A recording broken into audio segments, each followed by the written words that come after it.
ये है पर्वत, ये क्या है? पर्वतमाला है यानी पर्वत। ये है पर्वत, इसका नाम क्या है? पर्वत। पर्वत समुद्र तल से कितना? समुद्र तल से, समुद्र तल से, समुद्र तल से कितनी ऊंचाई होगी तब पर्वत कहलाएगा? 2135 मीटर ऊंचाई या अधिक हो सकती है, अधिक, तो उसे क्या कहेंगे? पर्वत। देख लीजिएगा कि पर्वत किसे कहते हैं। हमने देख लिया कि देश के कुल क्षेत्रफल कितने कितने प्रतिशत में कौन कौन।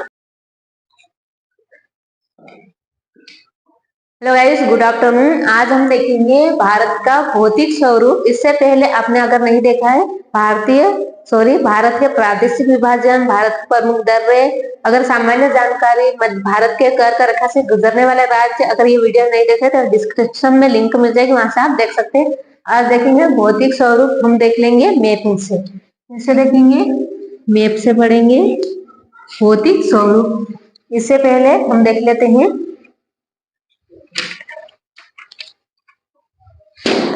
इससे पहले हम देखेंगे, इससे पहले देखेंगे देश के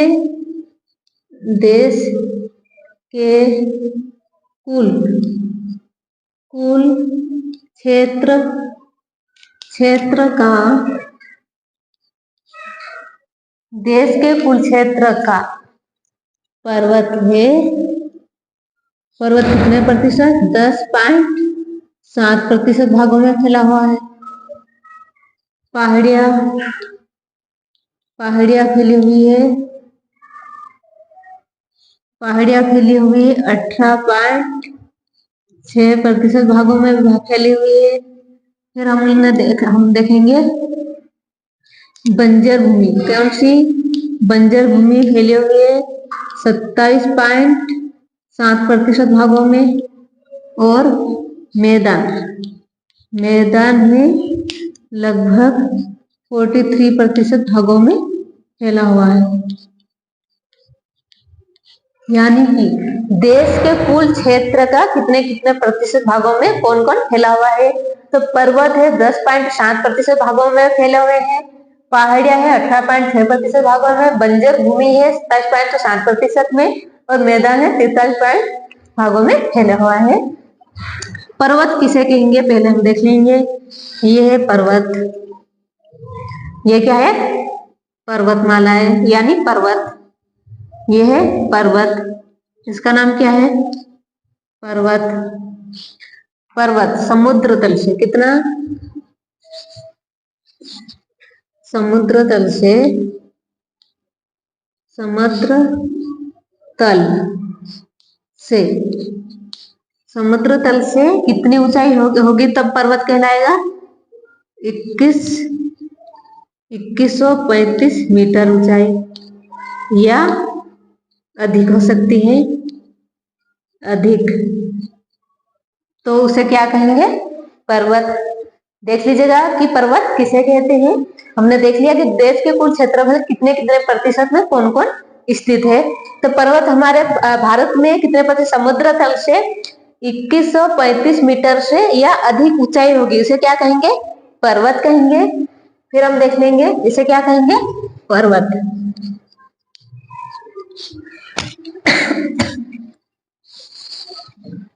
फिर आ जाएगी पहाड़ियां। मान लो ये पहाड़ियां है, सॉरी, ये है पहाड़ियां। इस टाइप से,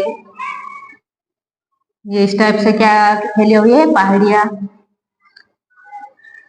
ये है क्या है? पहाड़ियां। ये होती है, इसकी ऊंचाई 305 मीटर से, 305 मीटर से इसकी ऊंचाई कितनी होना चाहिए? इसकी ऊंचाई हो सकती है 2135 मीटर से, मतलब 2135 मीटर तक होगी, तो उसे क्या कहेंगे? पहाड़ियां। जैसे आपने देखा होगा आपके क्षेत्र में पहाड़ियां किस टाइप से रहती है। ये समुद्र तल से होगा 305 मीटर से, ऊंचाई इसकी रहेगी 2135 मीटर तक, उसे क्या बोलेंगे? पहाड़ियां।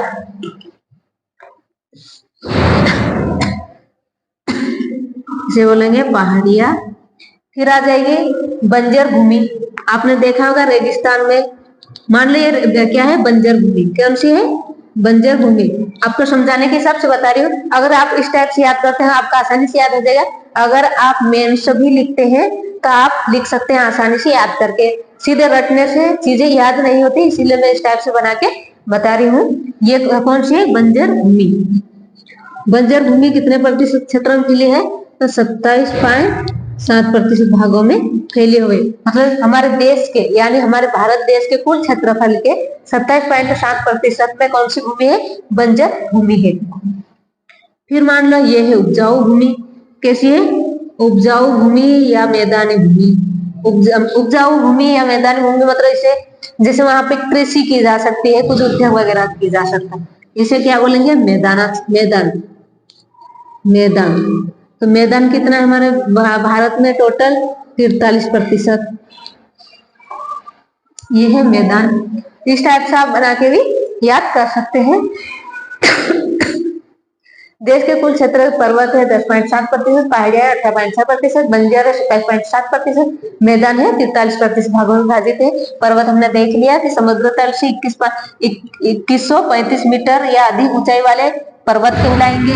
फिर पहाड़ियां कहलाएंगी 305 मीटर से 2135 मीटर तक की जिसकी ऊंचाई होगी उसे पहाड़ियां कहेंगे।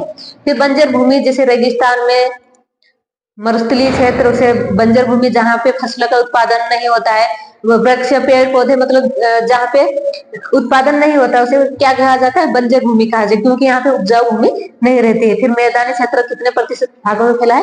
43% क्षेत्रों में फैला हुआ है। हम आगे देख लेंगे अब।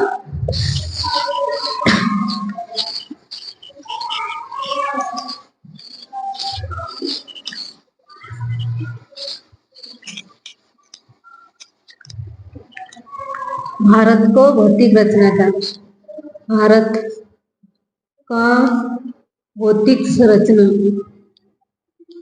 भौतिक रचना या स्वरूप।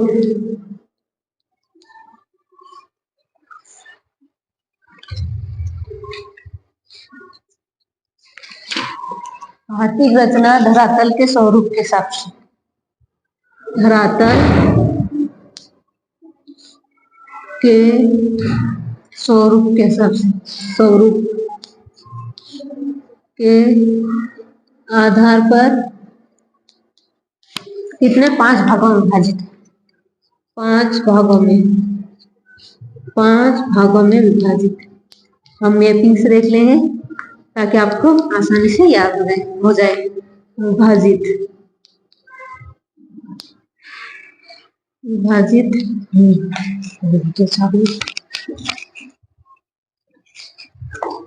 हम देख लेंगे मैपिंग से। भारत का भौतिक रचना धरातल के स्वरूप के आधार पे कितने भागों में विभाजित है? 5 भागों में विभाजित है। हम देख लेंगे मैपिंग से। हम बना लेंगे इंडिया का मैप, प्यारा सा हमारा हिंदुस्तान।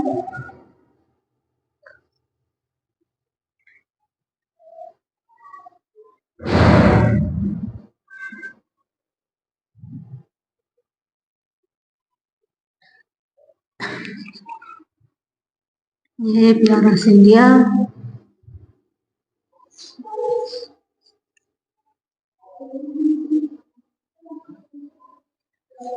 दिखाई दे रहा है?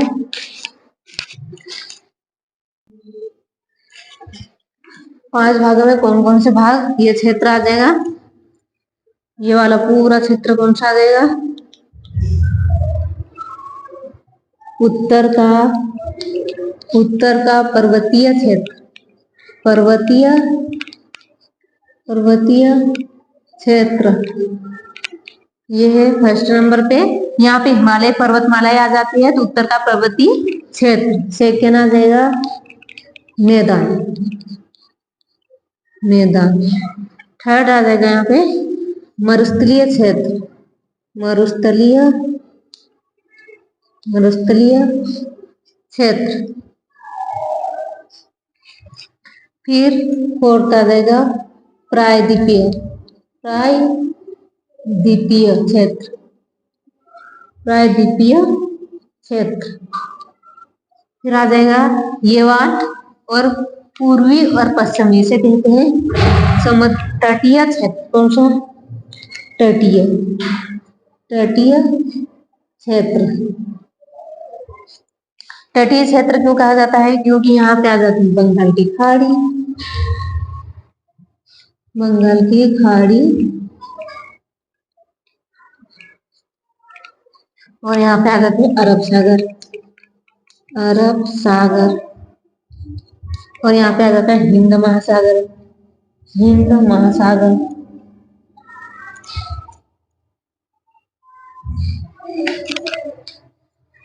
उत्तर का पर्वतीय क्षेत्र, क्योंकि यहाँ पे हिमालय पर्वतीय क्षेत्र आ जाता है। मैदान, ये पूरा गंगा नदी के किनारे यहाँ पे पूरा मैदानी क्षेत्र आ गया, उत्तर प्रदेश, बिहार, ये वाले राज्य में। और मरुस्थलीय क्षेत्र में कौन कौन से राज्य आ जाते हैं? राजस्थान, राजस्थान, यहाँ पे आ जाएगा गुजरात, गुजरात का उत्तरी क्षेत्र पूरा मरुस्थलीय है, गुजरात। और यहाँ पे एमपी का कुछ क्षेत्र है जो मरुस्थलीय क्षेत्र है। प्रायद्वीपीय क्षेत्र क्यों कहा जाता है? अगर किसी भी क्षेत्र का तीनों तरफ से पानी से घिरा हुआ, किससे? पानी से, पानी से घिरा हुआ, तो इसे क्या कहा जाता है? प्रायद्वीपीय क्षेत्र कहा जाता है। अगर इससे तात्पर्य क्या है पूछा जाए तो आप बता सकते हैं कि पानी से तीनों तरफ से घिरा हो उस क्षेत्र को प्रायद्वीपीय क्षेत्र कहा जाता है। फिर तटीय क्षेत्र, जैसे यहाँ पे बंगाल की खाड़ी, यहाँ पे अरब सागर की, कौन सा क्षेत्र है? तटीय क्षेत्र है। तो भौतिक रचना, धरातल के स्वरूप के आधार पर भारत को 5 भागों में विभाजित किया गया है। उत्तर का पर्वतीय क्षेत्र, मैदानी क्षेत्र, मरुस्थलीय क्षेत्र, प्रायद्वीपीय क्षेत्र और तटीय क्षेत्र। कल देखेंगे हम हिमालय से संबंधित जितनी भी चीजें हैं डिटेल्स में समझेंगे ट्रिक से, और हम देखेंगे मैपिंग से। अगर ये वीडियो अच्छा लगे तो इसे लाइक कीजिए, सब्सक्राइब कीजिए एंड शेयर कीजिए। धन्यवाद।